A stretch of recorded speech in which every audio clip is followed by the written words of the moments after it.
Halo pemirsa, sorotan dunia kembali hadir dengan beragam informasi seputar peristiwa dan isu global. Bersama saya Tiara Dianti dan inilah sorotan dunia untuk Anda. Kami awali dengan informasi Rusia secara resmi memperkenalkan pesawat tempur siluman generasi kelima Su-57E di Dubai Airshow 2025. Pesawat tempur tersebut menjadi sorotan utama dengan atraksi aerobatik spektakuler bersama helikopter serbu Ka-52 di langit Dubai.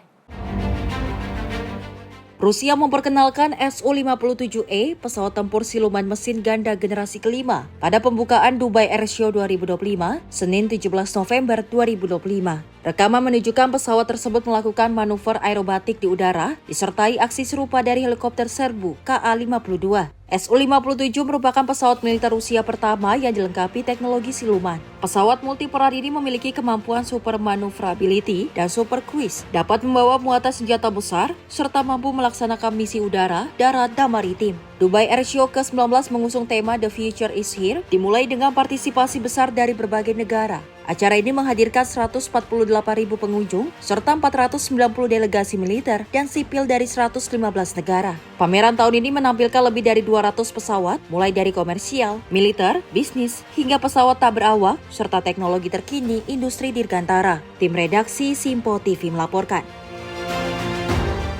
Sekelompok pasien Palestina yang menjalani perawatan di Yerusalem akhirnya tiba di Gaza dan bertemu kembali dengan keluarga mereka setelah 2 tahun terpisah. Mereka disambut puluhan warga di Nasser Medical Complex dengan suasana haru yang diwarnai pelukan dan tangis bahagia.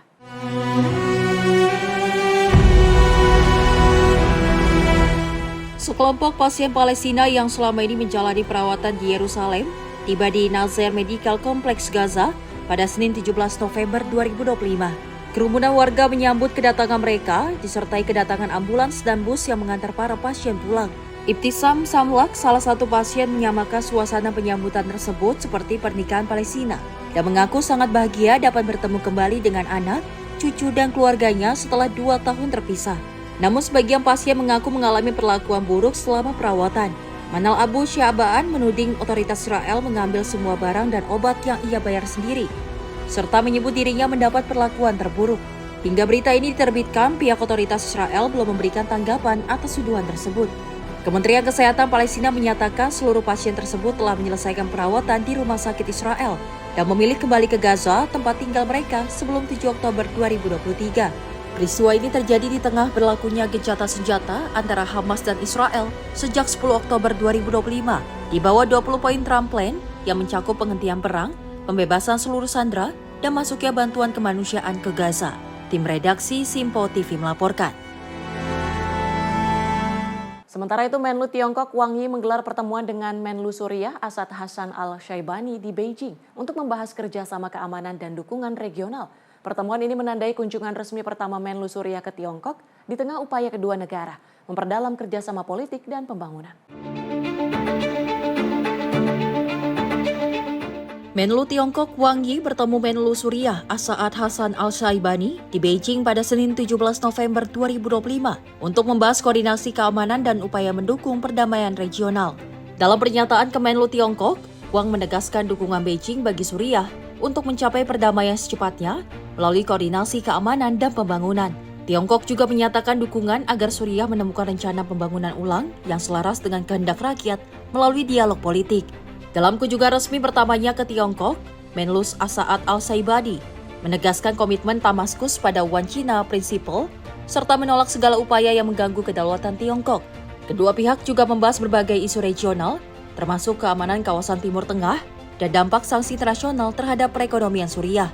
Tahun 2026 akan menandai 70 tahun hubungan diplomatik antara Tiongkok dan Suriah, yang diharapkan menjadi momen untuk memperkuat kemitraan strategis kedua negara. Tim redaksi Simpo TV melaporkan. Bangladesh memperketat pengamanan di sejumlah wilayah setelah Pengadilan Kejahatan Internasional menjatuhkan vonis hukuman mati terhadap mantan Perdana Menteri Sheikh Hasina. Pasukan keamanan diterjunkan di sekitar gedung pengadilan dan lokasi strategis di Dhaka untuk mencegah ketegangan pasca putusan.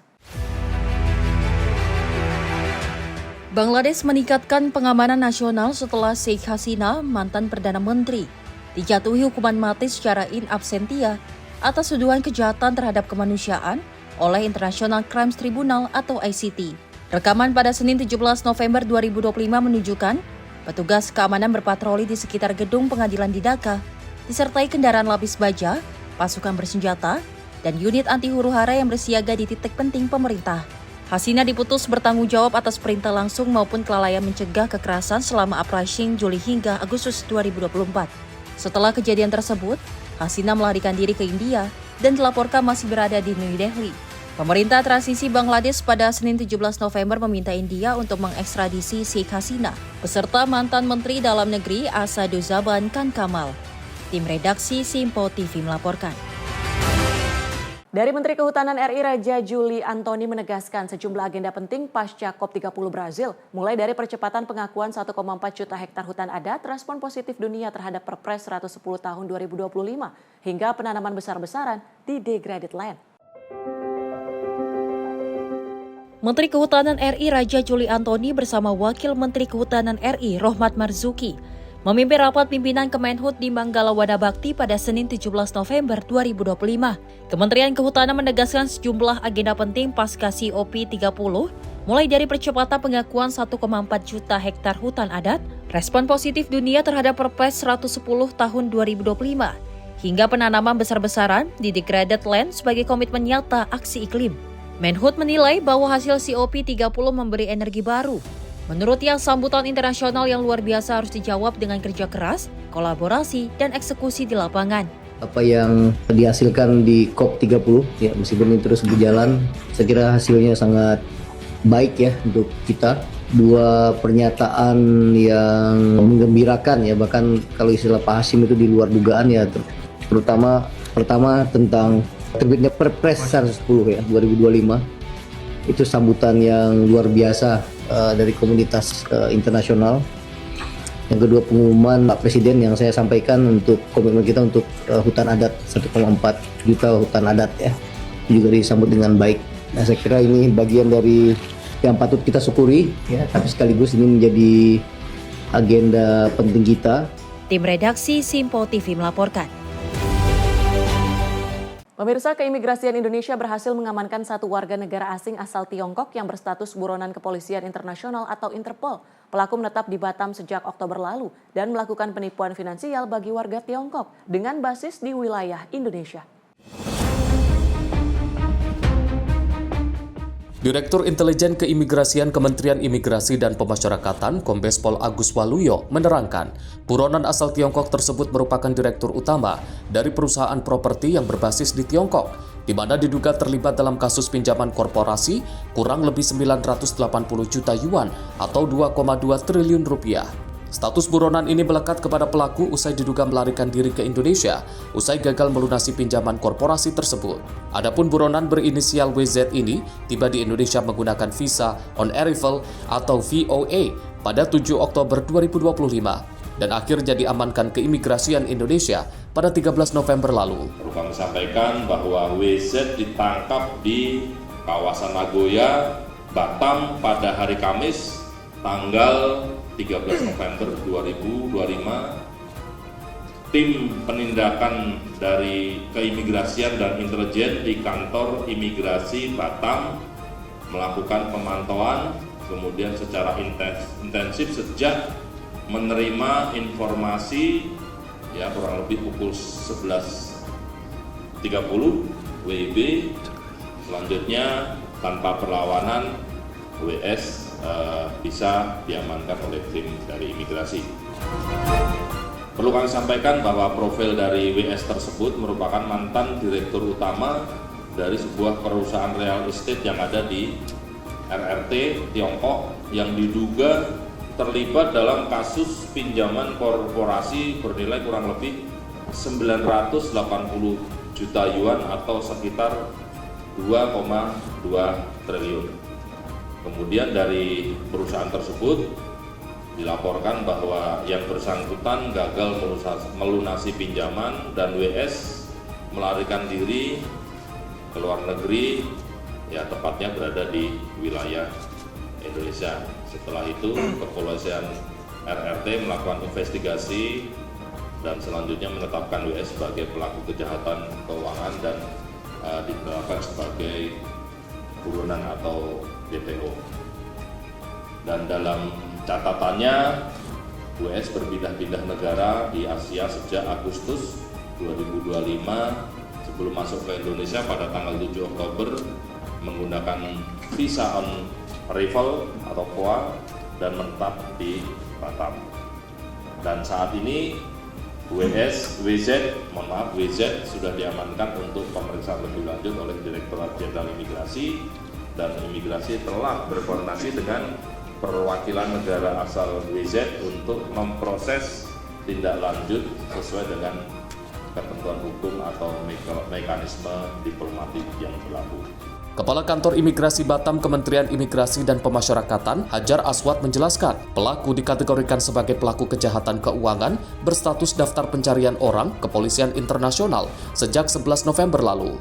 Nama yang bersangkutan, identitas yang bersangkutan, bahwa yang bersangkutan termasuk kategori financial fugitive, jadi pelaku kejahatan keuangan.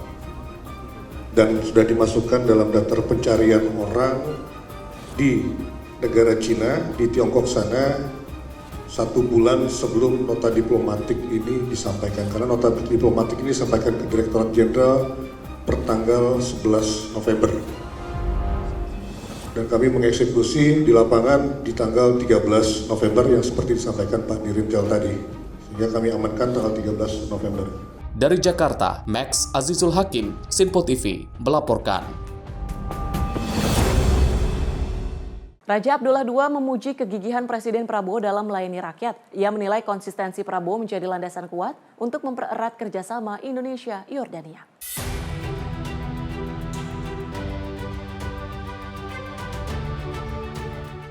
Di hadapan Presiden Prabowo Subianto dan para delegasi di Istana Negara Jakarta pada 14 November, Raja Abdullah II dari Kerajaan Yordania Hashimiyah memuji kegigihan Prabowo dalam melayani rakyat. Menurut Raja Abdullah II, konsistensi Presiden Prabowo sudah terlihat sejak masa dinas militernya dan tetap dijaga hingga kini. Raja Abdullah II menyoroti kepemimpinan Prabowo yang selalu memperhatikan anak buah beserta keluarganya, mencerminkan dedikasi tinggi dan juga keluhuran sikap. Dari sikap tersebut, Raja Abdullah II yakin ada banyak peluang untuk memperkuat kerjasama antara Indonesia dan juga Yordania di berbagai bidang. Raja Abdullah II menyatakan keyakinannya bahwa Indonesia akan bergerak ke arah yang lebih baik di bawah kepemimpinan Prabowo, sekaligus menegaskan hubungan persahabatan yang erat antara kedua negara. I also have to say that in a very short period of time, and I've known you for many years, is to see your determination to make the lives of your people much better. And many of the programs that you've instilled is to reach those in need. And this is, I think, comes from the days of when we were soldiers. You look after your men and you look after their families. So I am proud and honored to be here, proud and honored to call you my old friend. And I know that in the discussions that we're having tonight and tomorrow, there are many new opportunities to strengthen the bond between Indonesia and Jordan. And it will be successful because of your graciousness, your insight, and your leadership. So I'm truly proud to be back here and to see my brother in this position. And I know that Indonesia will go in a very good direction with your strength, your courage, and your leadership, sir. Tim redaksi Sinpo TV melaporkan.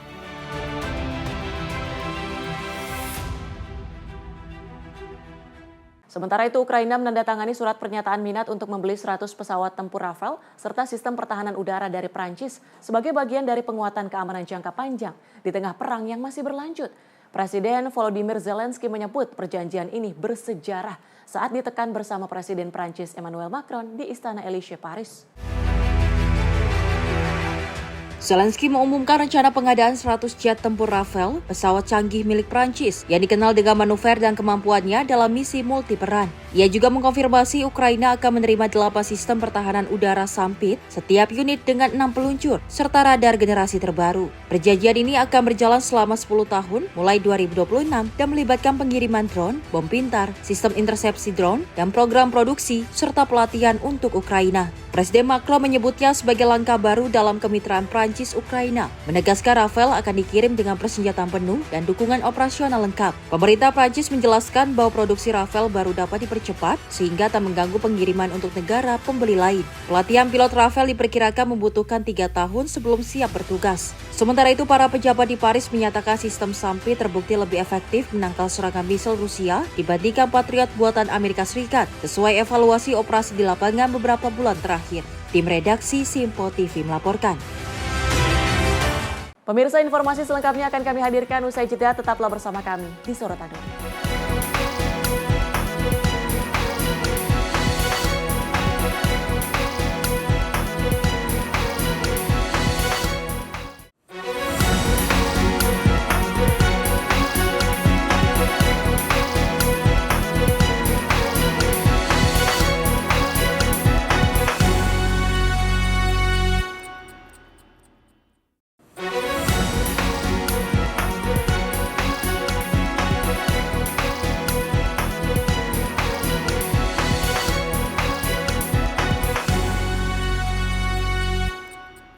Anda kembali menyaksikan Sorotan Dunia dan informasi akan kami lanjutkan. Dewan Keamanan PBB menyetujui rencana pemerintahan Donald Trump untuk masa depan Gaza, sebuah langkah krusial yang memberikan dukungan internasional terhadap upaya Amerika Serikat untuk menata kembali wilayah tersebut setelah 2 tahun perang. Resolusi ini dinilai dapat menjadi titik penting mengarah ke perdamaian di Gaza. Dalam resolusi yang disetujui, PBB mengesahkan pembentukan pasukan stabilisasi internasional untuk menjaga keamanan Gaza, serta menyetujui pembentukan otoritas transisi yang akan diawasi langsung oleh Presiden Donald Trump. Rencana ini juga membuka jalan menuju kemungkinan pembentukan negara Palestina di masa depan. Trump melalui media sosial menyambut keputusan tersebut, menyebutnya sebagai salah satu persetujuan terbesar dalam sejarah PBB dan menegaskan bahwa resolusi ini akan memperkuat perdamaian global. Resolusi ini juga mengukuhkan rencana 20 poin gencatan senjata yang didorong pemerintahan Trump dan dianggap sebagai langkah penting setelah perang Israel-Hamas menghancurkan sebagian besar Gaza dan menelan puluhan ribu korban. Dalam rencana tersebut, otoritas transisi yang disebut Board of Peace akan memimpin pemerintahan sementara di Gaza dengan masa mandat hingga akhir 2027. Pasukan stabilisasi internasional diberi kewenangan luas, termasuk mengawasi perbatasan, menjaga keamanan, serta mengupayakan demilitarisasi. Sejumlah negara Arab dan Muslim yang berminat mengirim pasukan menegaskan pentingnya pengesahan dari PBB yang sekarang telah resmi dikantongi. Dalam pemungutan suara, Rusia dan Cina memilih untuk abstain, mengingat kekhawatiran terhadap rencana saingan yang sempat diusulkan Moskow. Sementara itu, Hamas menolak resolusi tersebut, menyatakan bahwa rencana ini tidak memenuhi kebutuhan politik dan kemanusiaan rakyat Palestina. Hamas menilai rencana tersebut terlalu didominasi Amerika Serikat dan tidak melibatkan perwakilan resmi Palestina. Upaya diplomasi masih akan berlanjut, namun pengesahan resolusi ini menjadi langkah besar dalam menentukan arah masa depan Gaza di tengah kondisi wilayah yang masih rentan. Tim redaksi Simpo TV melaporkan. Ribuan orang memadati jalanan Mexico City pada Sabtu 15 November 2025 untuk memprotes naiknya kejahatan, korupsi, dan impunitas. Aksi ini dipelopori kaum Gen Z, namun mendapat dukungan luas dari kelompok pemilih yang lebih tua. Meski sebagian besar aksi berjalan damai, ketegangan memuncak menjelang akhir protes saat sejumlah anak muda terlibat bentrokan dengan polisi.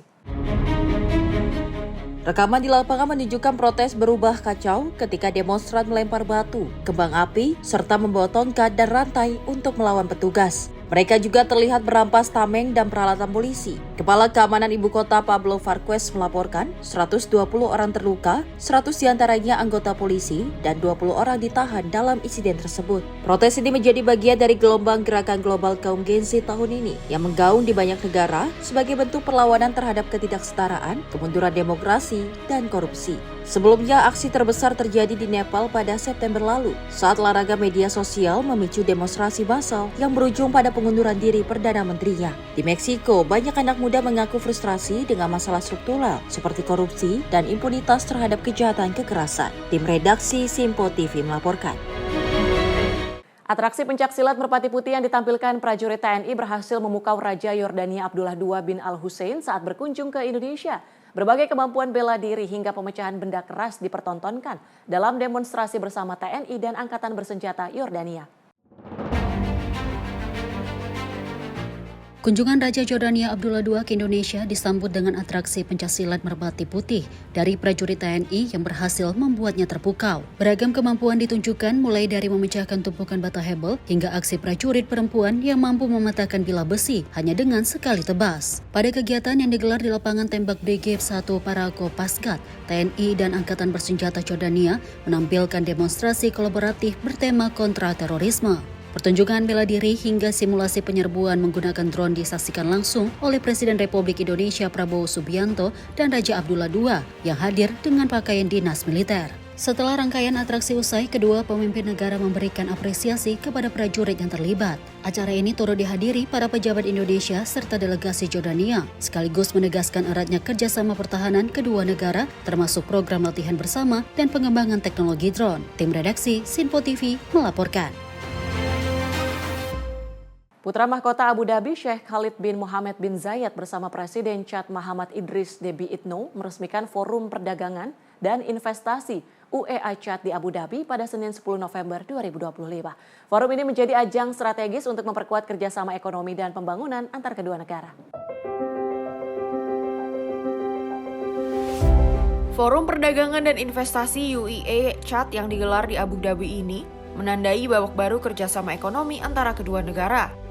Dalam kegiatan tersebut, Republik Chad menyampaikan rencana pembangunan nasional yang berisi 268 proyek strategis di berbagai sektor, mulai dari energi dan infrastruktur hingga industri pengolahan. Pemerintah Chad juga menawarkan beragam insentif keuangan, kemudahan kepabeanan, dan regulasi investasi yang lebih fleksibel untuk menarik minat penanam modal asing maupun domestik. Selain sesi presentasi, kedua pemimpin negara juga menyaksikan penandatanganan 18 nota kesepahaman antara Uni Emirat Arab dan Chad. Perjanjian-perjanjian tersebut mencangkup bidang energi, infrastruktur, serta industri dengan tujuan memperluas perdagangan dan mendorong pertumbuhan investasi antar kedua pihak.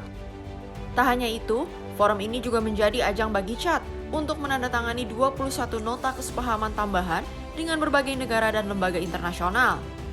Uni Emirat Arab dan Republik Chad telah menjalin hubungan diplomatik sejak tahun 1973 dan melalui forum ini, keduanya bertekad untuk memperkuat kemitraan ekonomi yang semakin berorientasi pada pembangunan dan pertumbuhan bersama. Tim redaksi Sinpo TV melaporkan.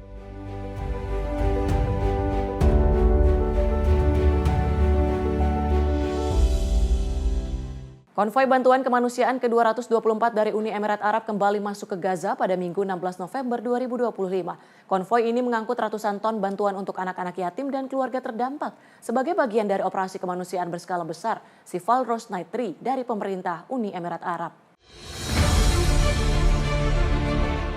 Konvoi bantuan Uni Emirat Arab ke-224 masuk Gaza melalui perbatasan Rafah, membawa paket-paket kemanusiaan untuk anak-anak yatim dalam inisiatif For the Children of Al Zaitun. Rekaman video memperlihatkan proses pemuatan bantuan ke atas kendaraan sebelum dikirimkan menuju wilayah Gaza. Media Emirat menyampaikan, konvoi terdiri dari 22 lori dengan total sekitar 426 ton bantuan, termasuk paket pakaian dan kebutuhan anak, serta bantuan makanan dan perlindungan untuk keluarga terdampak.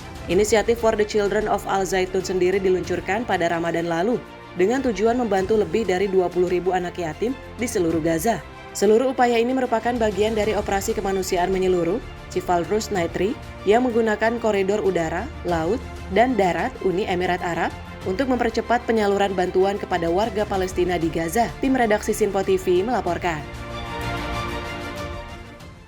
Perdana Menteri India Narendra Modi melakukan kunjungan kenegaraan selama 2 hari ke Bhutan. Dalam kunjungan tersebut, Modi dan Raja Bhutan meresmikan pembangkit listrik tenaga air terbesar di negara itu. Perdana Menteri India Narendra Modi tiba di Thimphu pada Selasa 11 November 2025 untuk kunjungan kenegaraan selama 2 hari ke Bhutan. Dalam kunjungan ini, Modi bersama Raja Bhutan, Jigme Khesar Namgyel Wangchuk, meresmikan proyek pembangkit listrik tenaga air Pusat Changchu. Rekaman video memperlihatkan kedatangan Modi di Aula Queenry, Tasi Chiodong, yang disambut langsung oleh Raja Bhutan dan para biksu setempat untuk upacara peresmian. Proyek PLTA yang berada di tepi sungai Punachangchu ini menjadi pembangkit terbesar yang saat ini sudah beroperasi penuh di kerajaan pegunungan Himalaya tersebut. Listrik menjadi komoditas ekspor utama Bhutan dan sumber pendapatan penting bagi negara itu. Bhutan diketahui menjadi salah satu negara dengan 99% sumber listriknya berasal dari energi terbarukan, hampir seluruhnya dari tenaga air yang sebagian besar diekspor ke India. Selain meresmikan PLTA, Modi juga mengikuti Festival Doa Perdamaian Global di Stasiodong, tempat dipamerkannya relik pihak Buddha yang baru saja diperoleh India dan dianggap sebagai sisa-sisa jenazah Sang Buddha yang ditemukan tahun 1898. Selama kunjungan tersebut, Raja Bhutan memimpin upacara doa bagi korban ledakan mobil di dekat stasiun Metro Red Fort, New Delhi pada Senin 10 November lalu. Ribuan warga Bhutan berkumpul di Stadion Changli-Mitang untuk menunjukkan solidaritas dan bela sungkawa terhadap India. Tim redaksi Sinpo TV melaporkan. Sementara itu, kerusuhan besar terjadi usai laga semifinal promosi Liga Argentina antara Deportivo Madryn dan Deportivo Morón pada Minggu 16 November 2025. Bentrokan melibatkan pemain dan staf pelatih hingga memaksa polisi bertindak menggunakan semprotan merica untuk menghentikan kekerasan. Kerusuhan pecah di Stadion Abel Sastre Puerto Madryn usai laga semifinal promosi Primera Nacional Reducido antara Deportivo Madryn dan Deportivo Morón. Rekaman video menunjukkan pemain dan staf dari kedua tim terlibat baku hantam di atas lapangan sesaat setelah peluit akhir ditiup wasit. Dalam insiden terpisah, pemain Morón terlihat berhadapan dengan polisi yang menjaga terowongan menuju ruang ganti dan petugas terpaksa menggunakan semprotan merica untuk membubarkan mereka. Sejumlah pemain tergeletak di lapangan, meminta pertolongan dan terlihat kesakitan akibat semprotan merica. Bahkan sebagian harus mendapat perawatan medis. Ketegangan antar tim sudah memanas sejak babak kedua, dimulai dengan pengusiran pemain Morón, Joaquin Rivera. Kemudian pemain Morón yang menuntut kartu merah untuk pemain Madrid, Ezequiel Montagna. Namun wasit hanya memberikan kartu kuning, memicu kemarahan lanjutan. Pada akhir laga, Madrid menang 1-0 di leg kedua semifinal dan berhasil menjadi finalis kedua dalam perebutan tiket promosi ke divisi pertama Argentina. Madrid akan menjalani laga final melawan Estudiantes de Rio Cuarto dengan leg pertama digelar 23 November dan leg kedua pada 30 November mendatang. Tim redaksi Sinpo TV melaporkan. Presiden Prabowo menerima tanda kehormatan Grand Cardinal Al-Nahda dari Raja Yordania Abdullah II di Jakarta. Penghargaan ini diberikan sebagai bentuk apresiasi atas perannya mempererat hubungan Indonesia-Yordania.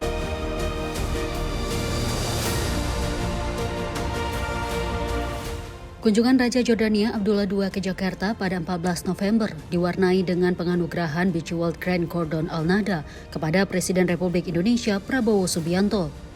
Penghargaan bergengsi ini merupakan tingkat tertinggi dalam Order of Al-Nahda, sebuah orde kehormatan yang telah ada sejak 1917 dan diberikan kepada tokoh yang dinilai memiliki jasa besar dalam mempererat hubungan dengan Kerajaan Hashimiyah Jordania. Tanda kehormatan tersebut disematkan langsung oleh Raja Abdullah II sebagai wujud penghargaan atas kontribusi Presiden Prabowo dalam memperkuat kerjasama bilateral. Pengakuan ini juga mencerminkan apresiasi Jordania terhadap peran Indonesia dalam berbagai bidang, mulai dari kemanusiaan hingga pertahanan, serta upaya meningkatkan stabilitas kawasan. Dalam pertemuan itu, Raja Abdullah II menyampaikan keyakinan dan penghargaan terhadap kepemimpinan Presiden Prabowo. Momen penganugerahan ini semakin menegaskan kedekatan hubungan kedua pemimpin sekaligus memperkuat kepercayaan strategis antara Indonesia dan Jordania dalam menghadapi tantangan global di masa depan. There are many new opportunities to strengthen the bond between Indonesia and Jordan. And it will be successful because of your graciousness, your insight, and your leadership. So I'm truly proud to be back here and to see my brother in this position, and I know that Indonesia will go in a very good direction with your strength, your courage, and your leadership, sir. Thank you. Tim redaksi Sinpo TV melaporkan.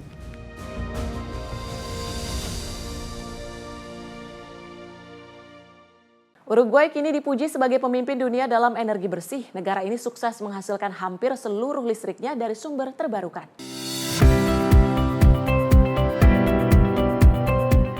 Uruguay kini mencatat sejarah baru dalam transisi energi bersih. Sekitar 97% listrik di negara tersebut saat ini berasal dari sumber terbarukan, dengan energi angin menjadi tulang punggung utama dalam sistem kelistrikan nasional. Rekaman yang diambil di Punta del Tigre, Ciudad del Plata, menunjukkan ladang panel surya dan turban angin milik perusahaan negara UT. Lokasi ini merupakan instalasi surya pertama yang dibangun untuk mendukung transisi energi Uruguay. Transisi energi Uruguay sendiri dimulai sejak tahun 2008 ketika harga bahan bakar fosil melonjak dan kekeringan mengancam pasokan listrik dari pembangkit hidro. Pada tahun 2025, produksi listrik terbarukan di Uruguay mencapai antara 90 hingga 100% pada beberapa hari. Hal ini meneguhkan posisinya sebagai pemimpin regional dalam energi bersih. Profesor Jose Cataldo dari Universitas Uruguay mengungkap peran penting dunia akademis dalam penelitian dan pengembangan teknologi energi angin. Menurutnya, universitas melakukan studi pemetaan potensi angin, membangun instalasi percobaan, hingga merancang program nasional energi angin. Data administrasi pasar listrik Uruguay menyebutkan 66% listrik dihasilkan dari angin, 24% dari hidro, dan 9% dari biomasa. Laporan SEC Ingenieria berdasarkan Embers Global Electricity Review 2024 menyebutkan Uruguay merupakan negara dengan pertumbuhan energi angin tercepat di dunia selama 1 dekade terakhir. Antara 2015 hingga 2023, produksi energi terbarukan di Uruguay naik 15% dan berhasil memenuhi target pemerintah dalam pembangunan berkelanjutan. Tim redaksi Sinpo TV melaporkan.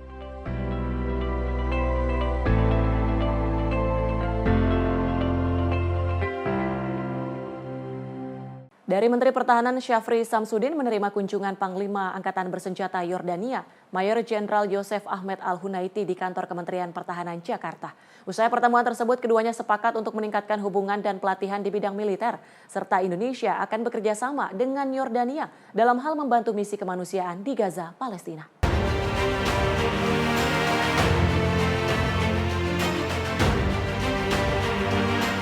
Menteri Pertahanan Syafri Samsudin menerima kunjungan Kepala Staf Gabungan Angkatan Bersenjata Yordania, Yosef Ahmed Al-Hunaiti, dengan upacara penyambutan jajar kehormatan.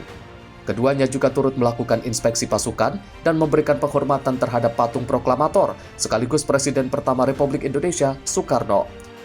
Usai melakukan pertemuan, Menhan Syafri Samsudin mengatakan Indonesia-Yordania sepakat untuk meningkatkan kerjasama militer dengan saling mengirimkan anggota hingga perwira menengah masing-masing negara untuk menjalani pelatihan. Terlebih Yordania merupakan negara yang banyak membantu Indonesia dalam hal operasi kemanusiaan di Gaza, termasuk bantuan logistik. Komitmen kita adalah setelah kita menandatangani defense agreement yang kita anggap sebagai defense agreement yang paling cepat yang kita tanda tangani pada tanggal 12 April 2025. Beberapa bulan kemudian langsung kita ikuti dengan berbagai kegiatan, antara lain kita mengirim tim latihan ke King Abdullah Special Operation Training Center di Jordan untuk latihan suburban di Jordan. Kemudian kita juga mengirim beberapa perwira angkatan udara untuk join tactical air traffic control di Jordan. Sebaliknya, Jordan juga sudah mengirim perwira menengah untuk mengikuti Lemhanas. Artinya bahwa kita terus meningkatkan suatu hubungan kerjasama profesional militer pertahanan dengan Jordan. Dari Jakarta, Sri Dewi Andayani, Ahmad Amin, Sinpo TV melaporkan.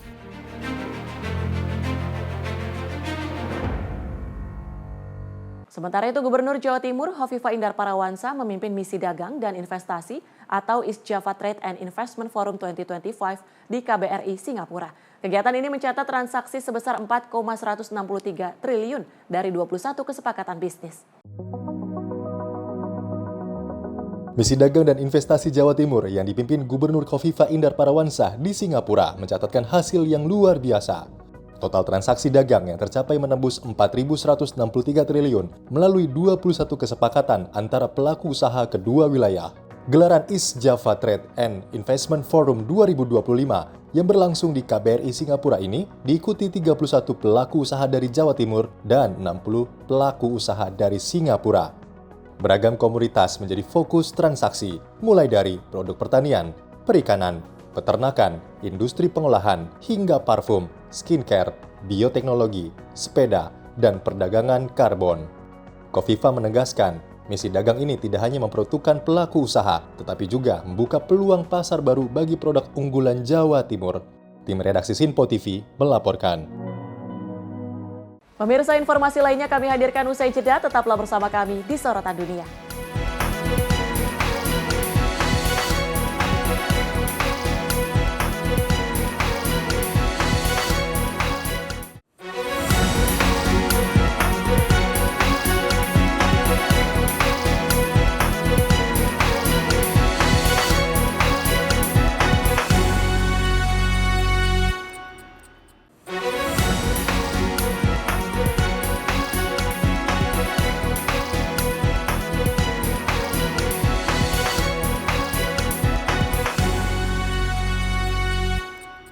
Anda kembali menyaksikan Sorotan Dunia bersama saya, Tiara Dianti. Pemerintah menargetkan akan memberangkatkan 500.000 siswa lulusan SMK dan SMA ke luar negeri untuk mengikuti pelatihan kerja melalui program SMK Go Global pada awal tahun 2026. Program SMK Go Global merupakan pelatihan bersubsidi yang disiapkan oleh pemerintah untuk membantu lulusan SMK dan SMA dalam memperoleh keterampilan dan penguasaan bahasa asing sebelum bekerja di luar negeri. Menteri Koordinator Bidang Pemberdayaan Masyarakat Muhaimin Iskandar mengatakan pemerintah berencana memberangkatkan 500.000 siswa lulusan SMK dan SMA untuk mengikuti pelatihan di luar negeri pada tahun 2026 melalui program SMK Go Global. Pemerintah juga akan menyediakan berbagai pelatihan tambahan melalui Kementerian P2MI yang mencakup peningkatan kemampuan bahasa, penguatan keterampilan teknis, dan penyesuaian dengan standar kompetensi negara tujuan. SMK Go Global ini diluncurkan dalam rangka mewujudkan program Astacita Presiden Prabowo Subianto. Dalam program ini, pemerintah telah menganggarkan sebanyak 15-25 triliun rupiah pada tahun 2026. Adapun negara tujuan pelatihan pada tahun pertama ini akan difokuskan ke negara Jepang, Korea, Jerman, Hong Kong, dan Turki. Kita punya target 2026 insya Allah 500.000 yang akan diberangkatkan lulusan SMK dan SMA. Yang kedua, kita juga akan membenahi, terutama Pak Menteri P2MI, kerjasama dengan SMK-SMK kelas migran.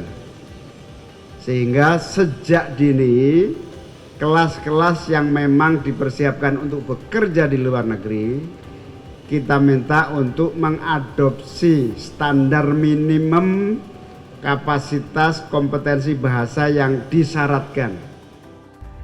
Dari Jakarta, Sri Dewi Andayani, Mutia Agiani, Sinpo TV melaporkan.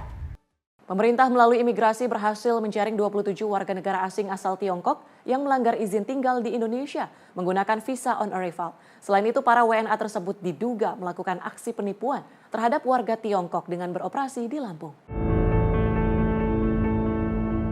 Direktur Intelijen Keimigrasian Kementerian Imigrasi dan Pemasyarakatan Kombes Pol Agus Waluyo mengatakan 27 warga negara asing asal Tiongkok ini adalah sindikat kriminal siber yang beroperasi di Indonesia untuk menyasar para korbannya yang berasal dari Tiongkok.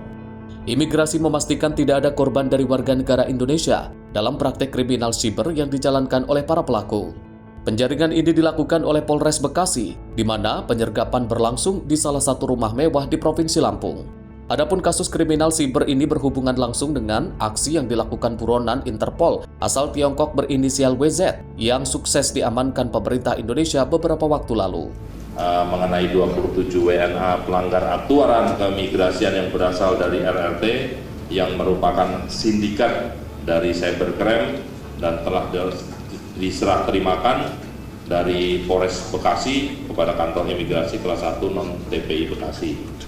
Dan ke-27 WNA tersebut akan dikenakan tindakan administrasi keimigrasian berupa pendeportasian ke RRT. Kami bekerja sama dengan Kedutaan Besar RRT untuk di Jakarta yang selanjutnya mereka akan ditindaklanjuti oleh kepolisian Tiongkok. Kepala Kantor Imigrasi Kelas 1 Non-TPI Bekasi, Kementerian Imigrasi dan Pemasyarakatan, Anggi Wicaksono menerangkan modus operandi yang dijalankan 27 WNA ini dengan menggunakan latar belakang kantor polisi Tiongkok, kemudian menelpon calon korban yang berasal dari negeri tirai bambu untuk dimintai sejumlah uang. Jadi mereka ini diduga melakukan scamming. Penangkapannya lokusnya adalah di Lampung, jadi ini Polres Bekasi ya.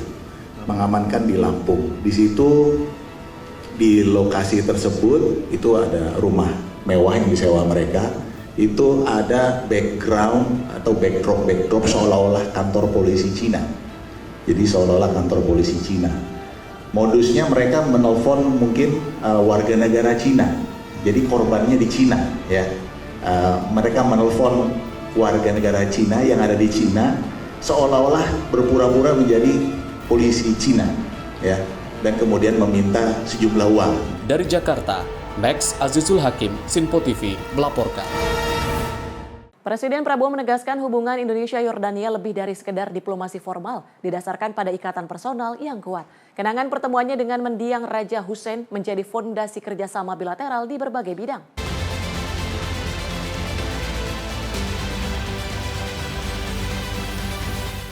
Presiden Prabowo Subianto menekankan bahwa hubungan Indonesia-Yordania lebih dari sekedar diplomasi formal. Pernyataan ini disampaikannya usai pertemuan bilateral dengan Raja Abdullah II di Istana Negara Jakarta pada 14 November 2025. Prabowo mengenang pertemuannya dengan mendiang Raja Hussein, ayah Raja Abdullah II lebih dari 2 dekade lalu, yang menjadi fondasi emosional bagi hubungan kedua negara. Kenangan tersebut membuat Yordania memiliki tempat istimewa di hatinya dan memperkuat ikatan personal yang berdampak pada kerjasama bilateral. Our two nations have enjoyed close relations since the establishment of our diplomatic ties 74 years ago in October 1951. On another level, as you know, I have an emotional bond with Jordan. His Majesty and His Majesty King Hussein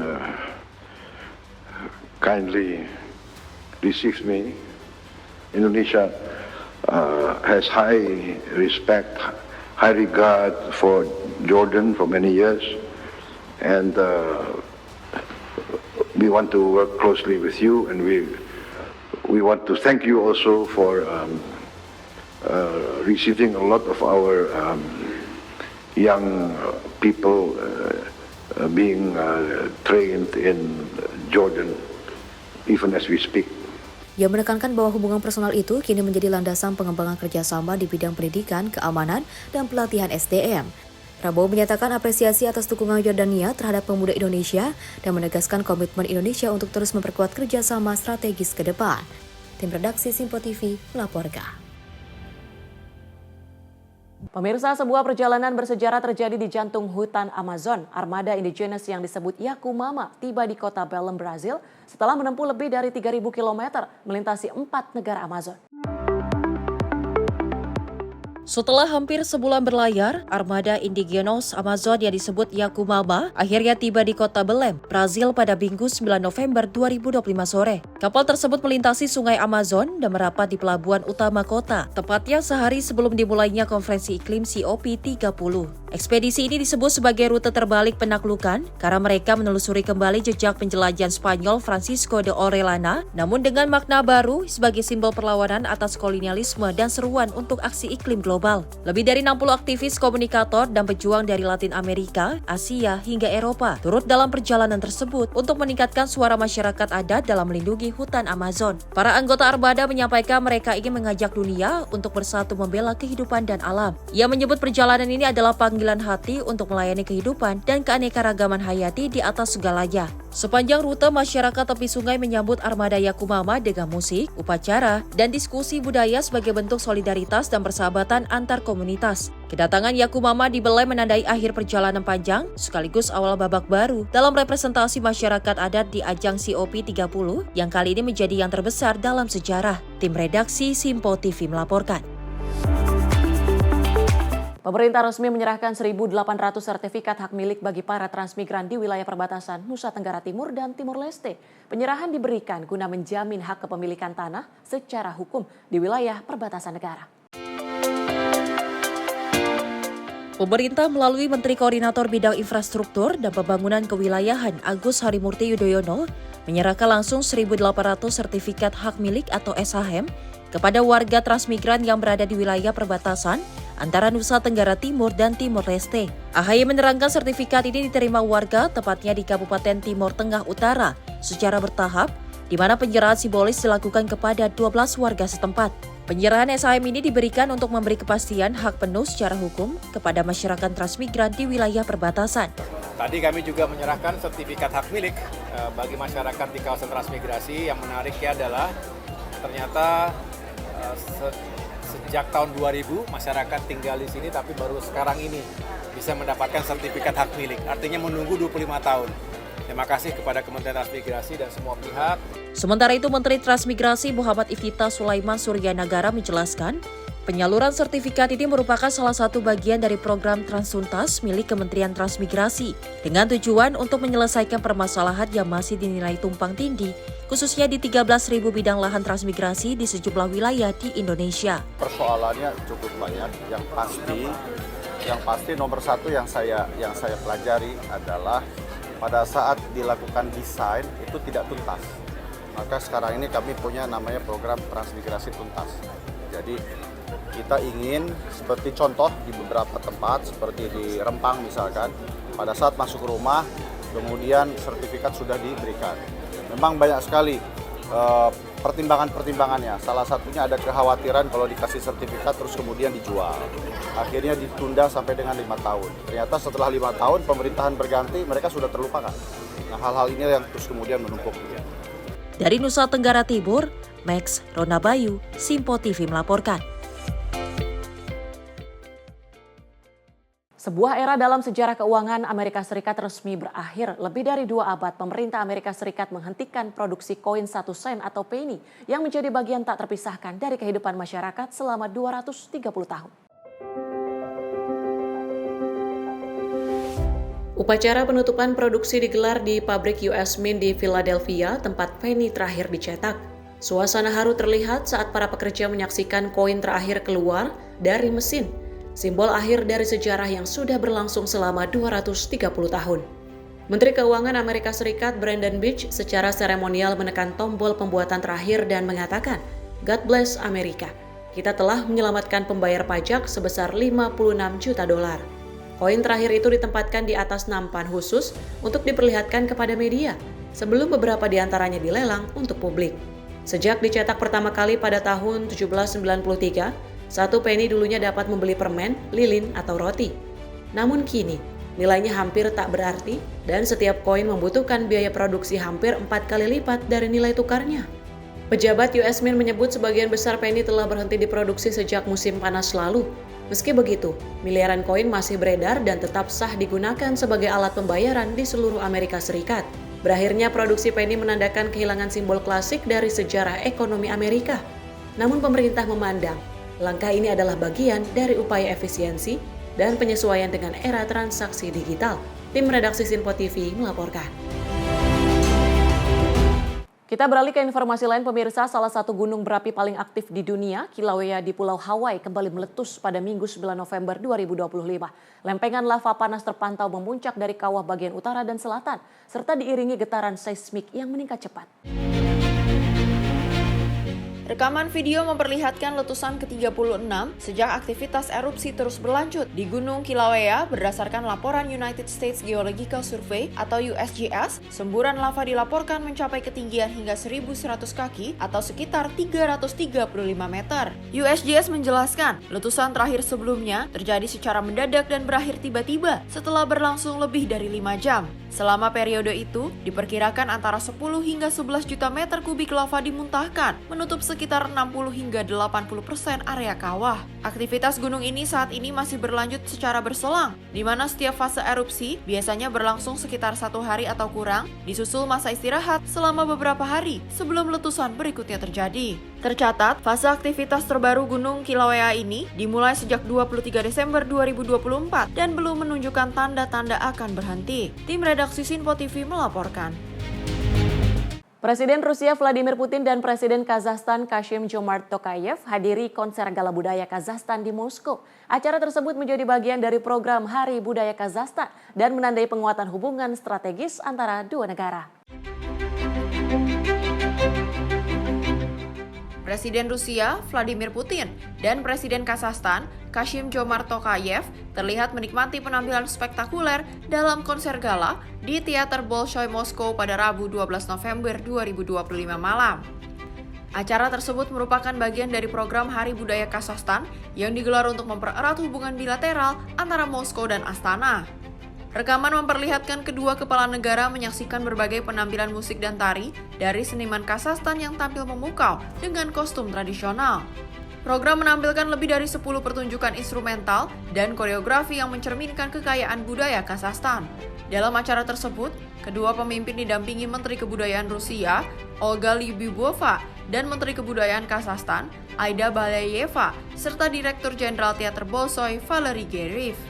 Sebelumnya di Kremlin, Putin dan Tokayev juga menandatangani deklarasi kerjasama baru bernama Kemitraan Strategis Komprehensif dan Aliansi. Kunjungan kenegaraan Presiden Tokayev berlangsung pada 11 hingga 12 November 2025. Tim redaksi Sinpo TV melaporkan. Kita kembali ke agenda Presiden Prabowo Subianto yang mengantar langsung kepulangan Raja Yordania Abdullah II dari Jakarta menuju Pakistan. Keberangkatan Raja disaksikan jajaran pejabat tinggi Indonesia dan disertai pengamanan udara dengan jet tempur.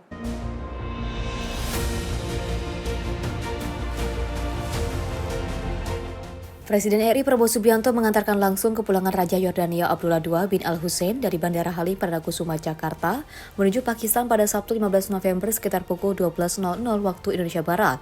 Keduanya tiba bersama-sama dan disambut jajaran kehormatan di bandara. Sebelum menaiki pesawat, Prabowo dan Raja Abdullah II berbincang singkat dan berjalan melewati pasukan jajar kehormatan. Raja Abdullah II kemudian berpamitan dan menaiki pesawat bersama delegasinya, sementara beberapa jet tempur terlihat di langit untuk pengamanan. Turut hadir sejumlah pejabat tinggi Indonesia termasuk Menlu Sugiono, Menhan Safri Samsudin, dan putra Prabowo, Didit Hendri Prasetyo. Kunjungan Raja Abdullah II merupakan lawatan balasan atas kunjungan Prabowo ke Yordania dan menegaskan kerjasama bilateral terutama di bidang pertahanan. Tim redaksi Sinpo TV melaporkan.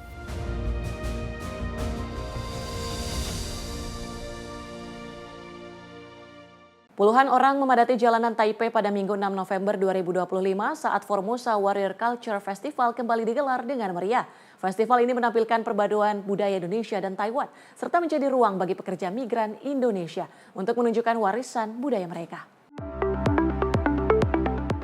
Formosa Warrior Culture Festival di Taipei kembali digelar secara meriah, dipadati peserta yang membawa nuansa budaya Indonesia dan Taiwan ke ruang publik. Rekaman video menunjukkan para peserta menyanyikan lagu kebangsaan, berparade dengan musik, serta memakai busana tradisional dan kostum warna-warni. Seorang peserta Indonesia menjelaskan, setiap daerah memiliki busana dan adat yang berbeda, sehingga mereka ingin memperkenalkan keberagaman budaya Indonesia kepada masyarakat Taiwan. Dalam festival ini, para peserta Indonesia juga menyampaikan rasa terima kasih dan penghargaan mereka terhadap Taiwan yang dianggap maju, nyaman, serta memberikan kesempatan bekerja dan hidup yang lebih baik.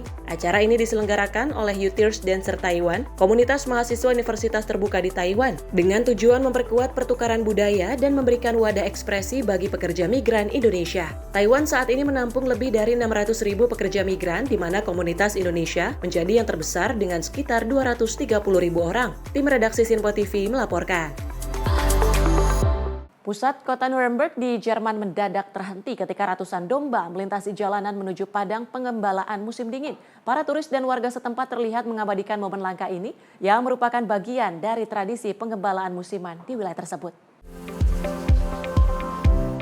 Inilah video yang memperlihatkan ratusan domba berjalan melewati toko-toko dan alun-alun utama kota Hauptmarkt Domba-domba ini menjalani program pengembalaan musim panas untuk memelihara padang rumput dan ruang terbuka di kota. Seorang pengembala, Thomas Garkstatter, menjelaskan, grazing project berperan penting dalam konservasi lingkungan, termasuk melestarikan keanekaragaman hayati. Garkstatter menyebutkan tantangan semakin berat bagi para pengembala karena menurunnya jumlah tukang daging dan persaingan pasar global yang membuat pendapatan tertekan. Iring-iringan domba yang dipimpin Garkstatter ini menempuh perjalanan sekitar 10 km dari padang rumput musim panas di timur Nuremberg menuju lahan musim dingin di bagian barat kota. Tim redaksi Sinpo TV melaporkan. Dan informasi tadi sekaligus menutup jumpa kita kali ini. Saya Tiara Dianti mewakili seluruh kerabat kerja yang bertugas pamit undur diri. Terima kasih dan sampai jumpa.